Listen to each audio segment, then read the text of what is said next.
Ito na siguro ang pinakamalaking what if na naiwan sa isipan ng mga manonood, lalo na sa mga taga-suporta ng Naik Ballers.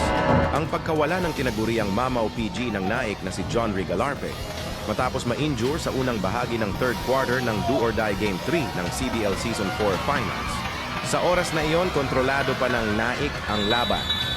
Pero unti-unting nagbago ang momentum, naipilit ng 13 Ballers ang overtime at doon tuluyang nabaligtad ang championship.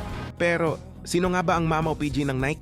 Si John Ray Galarpe, ang pride ng Ibayo Silangan. Isa sa mga pangunahing dahilan kung bakit nag-back-to-back champion ang kanilang barangay ngayong taon at kinilala bilang Finals MVP ng SK Naik Federation Interbarangay Basketball 2026. Hindi lang doon nagtapos ang kanyang resume. Naglaro rin siya sa Junior MPBL Southern Division kung saan napabilang siya sa Mythical 5. Sa Team Bawan, nanguna siya sa assists at napili bilang starting point guard ng Junior MPBL South All-Star Game sa 18 Under Division. Galarpe steps through once again. At kamakailan, naging bahagi rin siya ng PCU Dolphins sa NBTC. Wala para kay Aranilla. Defensive rebound na no-look pass. Drive. Andalo. Galarpe again. Galarpe again will score from deep. Back-to-back triple. Para rito kay John Ray Galarpe. Ngayon, balikan natin ang unang dalawang laro ng CBL Finals. Dito makikita kung bakit siya ang puso ng opensa ng Naik. Isang floor general na laging nauuna, magbasa ng depensa, lumilikha ng tamang plays, at hinahanap ang kakamping may pinakamagandang tira.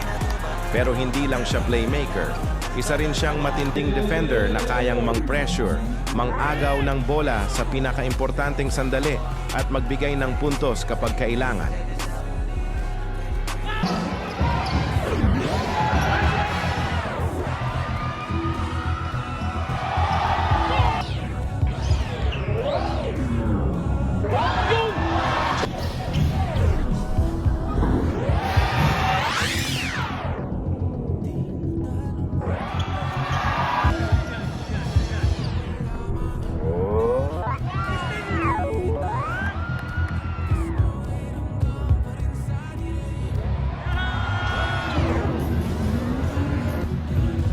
At kahit sa simula ng Game 3, ipinakita niyang handa siyang pamunuan ang Naik sa pinakamahalagang laban ng season hanggang sa dumating ang injury na nagpabago sa takbo ng finals.